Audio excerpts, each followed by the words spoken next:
अस्सलाम वालेकुम, मेरा नाम मंसूर तारिक है और आज का प्रेजेंटेशन का टॉपिक है unfair and abusive labour practices in Pakistan. तो आज हम इसके बारे में देखेंगे। So let's start.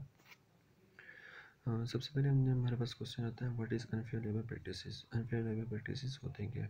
N unfair labour practices is an action by an employer और a union that violates the national labour relation act. ये हमारे पास कुछ एक्ट्स हैं जो हमारे पास नेशनल लेबर रिलेशन ने क्रिएट किए हैं। अगर कोई भी एम्प्लॉयर या कोई ऑर्गेनाइजेशन इसको वायलेट करती है तो उस एक्शन को हम अनफेयर लेबर प्रैक्टिसेस में इंक्लूड करते हैं। Unfair labour national labour relation act ने कुछ लॉज वगैरह, कुछ रूल्स एंड रेगुलेशन क्रिएट किए हैं। अगर कोई भी एम्प्लॉयर या ऑर्गेनाइजेशन उसके अगेंस्ट कोई वायलेशन क्रिएट होती है तो उसको हम अनफेयर लेबर प्रैक्टिसेस में इंक्लूड करते हैं। ये एक्चुअली कमिटेड किए जाते हैं बाय एम्प्लॉयर या ऑर्गेनाइजेशन अगेंस्ट उनके एम्प्लॉयर की। नेक्स्ट हमारे पास आता है कि हमारे पास टर्म लॉ है क्या, जो हमारे पास रूल एंड रेगुलेशन है वो हैं क्या। तो सबसे पहले हम देखते हैं कि टर्म लॉ है क्या। द बॉडी और the set of rules and regulation to build a social control in area और society are called laws. Actually laws हमारे पास वो हैं जो हम सोशल कंट्रोल को डेवलप करने के लिए हम अपने एरिया और सोसाइटी में बनाते हैं। अगर हम इनको फॉलो करते हैं तो हम अपने एरिया और सोसाइटी को सोशली कंट्रोल कर सकते हैं। सोसाइटी हमारे रूल्स वगैरह वेरी सारे होते हैं। जो हमारे ट्रेडिशनल और अंडर डेवलपमेंट सोसाइटीज़ हैं उसमें हमारे पास कोई प्रॉपर डॉक्यूमेंटेड फॉर्म में हमारे पास ये लॉज वगैरह रजिस्टर्ड वगैरह नहीं होते। अगर हम दूसरी तरफ देखें तो हमारे पास मॉडर्न सोसाइटीज़ हैं, उसमें देखें तो हमारे पास डॉक्यूमेंटेड फॉर्म में होते हैं। हमारे पास प्रॉपर कोर्स वगैरह होते हैं जहाँ पे प्रॉपर कार्रवाई के बाद हमारे पास कोई डिसीजन लिया जाता है अगर कोई उसकी वायलेशन करता है तो। नेक्स्ट हमारे पास आ जाता है कि हमारे पास टर्म जो हमारे पास है लेबर लॉ है क्या। तो ये हमारे पास एक्चुअली रिलेशनशिप होता है बिटवीन द वर्कर्स, जो एम्प्लॉयज़ होते हैं हमारे पास और उनके एम्प्लॉयर और गवर्नमेंट के बीच में। हमारे पास दो तरह के लेबर लॉ जाते हैं। एक हमारे पास आता है कलेक्टिव लेबर लॉ और एक हमारे पास आता है individual labour. Collective labour law हमारे पास होता है जिसमें रिलेशनशिप होता है बिटवीन टू थिंग्स, जैसे एम्प्लॉय और एम्प्लॉयर का और एम्प्लॉयर ऑर्गेनाइजेशन का। जो भी एम्प्लॉयज़ वो अपनी ऑर्गेनाइजेशन में काम कर रहे थे उस रिलेशनशिप को हम कलेक्टिव लेबर लॉ में इंक्लूड करते हैं।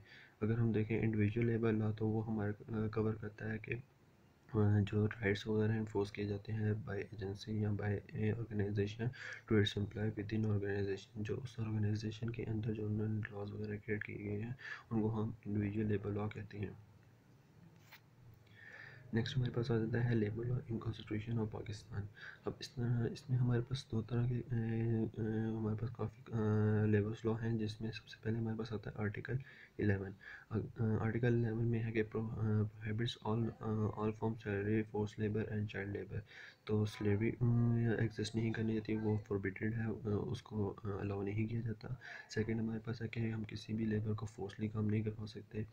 थर्ड है कि हमारे पास जो चाइल्ड लेबर है, अब हमारे पास चाइल्ड की एक लिमिट हमने एज लिमिट हमने डिफाइन कर दी है, वो 14 एज है। और 14 एज के बाद अगर वो विलिंगली है तो वो उसको हम काम कर सकते हैं, क्योंकि हम फोर्सली काम नहीं करवा सकते। इसी तरह हमारे पास आर्टिकल 17 है जो हमारे पास provide a fundamental right to exercise the freedom of association and the right to form the union. तमाम सिटीजन्स के पास राइट है टू फॉर्म एसोसिएशन यूनियन और उनको reasonable restriction impose by the law in the interest of public order. इसी तरह हमारे पास article 18 और आर्टिकल 25। आर्टिकल 18 में लिखा है तो कि तमाम सिटीजन्स के पास राइट है कि वो अपना लॉफुल प्रोफेशन या ऑक्यूपेशन सेलेक्ट करें और उसके कंडक्ट लॉफुल ट्रेड या बिजनेस कर सकती हैं। अगर हम आर्टिकल 35 में देखें तो उसमें क्लियरली डिफाइन है कि तमाम citizens are equal before law. कोई भी discrimination on the basis of sex नहीं होगी। जो भी मेल हो या फीमेल वो तमाम वो दोनों इक्वली ही ट्रीट किए जाएंगे लॉ के सामने। कुछ क्रिटिकल एनालिसिस हुए हैं on the labour law contain in the constitution of Pakistan. कुछ हमारे पास अमेंडमेंट्स हैं जो आर्टिकल 11 में हैं, जो अपने पर्पस में फेल्ड हुई हैं, जिस तरह slavery still exist in large scale as rural areas as well as urban areas. अगर हम देखें तो हमारे पास दोनों एरियाज में स्टिल स्लेवरी एग्जिस्ट कर रही है। बहुत सी जगहों पे औरतों और बच्चों को फोर्सली काम करवाया जा रहा है, जैसे हम देख लेते हैं फैक्ट्रीज़ वगैरह में और एग्रीकल्चर लैंड्स वगैरह में। इसी तरह बच्चों को फोर्सली काम करवाया जा रहा है, और अगर कोई विलिंगली काम कर रहा है तो उनकी एज बिलो 14 है, जो ये आर्टिकल के अगेंस्ट होती है और जो उसका पर्पस था उसको फेल कर रही है। नेक्स्ट हमारे पास आता है आर्टिकल 35। इसमें भी हमारे पास कुछ अमेंडमेंट्स हैं जो सिटीजन्स पाकिस्तान में है। जैसे कि हम देखते हैं कि बहुत सी जगहों पे मेल को ज़्यादा प्रायोरिटी दी जाती है और फीमेल को कम, और कहीं पे बहुत से फीमेल्स को ज़्यादा प्रायोरिटी दी जाती है मेल के कम। तो जैसे कि हमने देखा था कि no discrimination on the basis of sex, तो कोई भी हमारे जेंडर बेस पे हम कोई भी डिसीजन वगैरह नहीं लेंगे कि अगर ये लड़की है तो हम इसको ज़्यादा प्रायोरिटी देंगे, या ये लड़का है तो हम इसको ज़्यादा प्रायोरिटी देंगे। तो ये भी इसके अगेंस्ट और इसके फेलियर की तरफ है। नेक्स्ट हम देखेंगे कि हमारे पास वर्किंग टाइम और रेस्ट टाइम क्या है। Under section 34 of factory act 1934, सबसे पहले हम देखेंगे कि हमारे वीकली और कितने वर्किंग आवर्स कितने होने चाहिए। तो अगर कोई मेल या फीमेल अडल्ट है तो मैक्सिमम उसके 48 आवर होने चाहिए। अगर सीजनल फैक्ट्री काम चाह रहा है, सीजनली कोई काम चाह रहा है, तो वो मैक्सिमम इंक्रीज़ होकर 50 आवर्स तक चला जाएगा। इससे कम हो सकता है, इससे ज़्यादा नहीं हो सकता। और अगर वो टेक्निकल वर्किंग हो रही है फैक्ट्री वगैरह में तो मैक्सिमम 56 आवर्स तक जा सकता है। नेक्स्ट हमारे पास है कि वर्किंग टाइम एक वुमेन के लिए कितना होना चाहिए। तो वर्किंग जो टाइम है वो बिटवीन हमारे पास 6 AM to 7 PM होना चाहिए। अगर कोई सीजनल फैक्ट्री काम हो रहा है तो हम उसको 5 AM to 7:30 PM कर सकते हैं।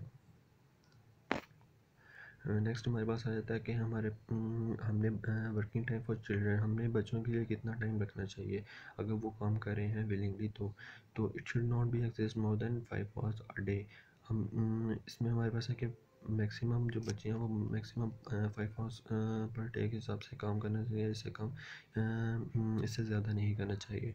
और ये टाइम जो 5 आवर्स का है ये बिटवीन होना चाहिए 6 AM to 7 PM। नेक्स्ट हमारे पास अब सबसे पहले, अब तो हमने वर्किंग टाइम देख लिया, अब हम देखते हैं रेस्ट टाइम इनका क्या होना चाहिए।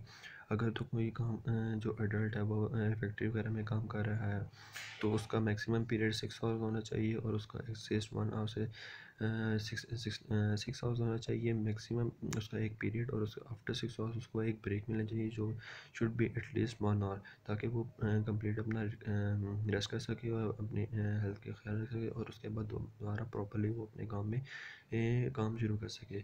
इसी तरह जैसे हमारे पास रमज़ान आता है तो अब उस रमज़ान के मंथ में स्पेशल रिड्यूस करना चाहिए उनके वर्किंग आवर्स को। नेक्स्ट हम आते हैं कंक्लूजन्स पे। तो अगर तो फिज़िकली फिज़िकल कोई ऐसा काम है जिसमें फ़िज़िकल एनर्जी काफ़ी ज़्यादा चाहिए होगी, तो उसके लिए हम फॉरबिड कर दें कि मेल फीमेल्स और बच्चे ना करें, मेल्स ही को ज़्यादा प्रायोरिटी करें। इसी तरह जो चाइल्ड लेबर है हमें उसकी एज लिमिट को रिकन्सिडर करना चाहिए, क्योंकि स्टिल बहुत सी जगहों पे चाइल्ड लेबर हो रहा है, और उनकी एज बिलो 14 है, और उनको मैक्सिमम जगह पे फोर्सफुली काम करवाया जाता है। और थर्ड पॉइंट हमारे पास ये आ जाता है कि हमें इस चीज़ का चेक करना चाहिए कि जो जो हमारे लिए काम कर रहा है, जो लेबर हमारे लिए काम कर रहा है, उसका कोई बैकग्राउंड क्रिमिनल रिकॉर्ड ना हो, ताकि वो किसी आगे फर्दर कोई क्रिमिनल एक्शन परफॉर्म ना करे और किसी को हार्म ना करे। फोर्थ हमारे पास आ जाता है कि हमारे पास प्रॉपर लॉ के मॉनिटरिंग होने चाहिए जो हमारे पास प्राइवेट ऑन ऑर्गेनाइजेशंस हैं उनके अंडर, ताकि हम प्रॉपर चेक एंड बैलेंस रख सकें। लास्ट पॉइंट हमारे पास आ जाता है कि हम बहुत सी जगह पे देखते हैं कि मेल्स और फीमेल्स सेम काम ही जॉब कर रही होती हैं, बट स्टिल फीमेल्स को कम पे किया जाता है और मेल्स को ज़्यादा पे किया जाता है, और उनको वो ज़्यादा कंसिडर किया जाता है फॉर प्रमोशंस।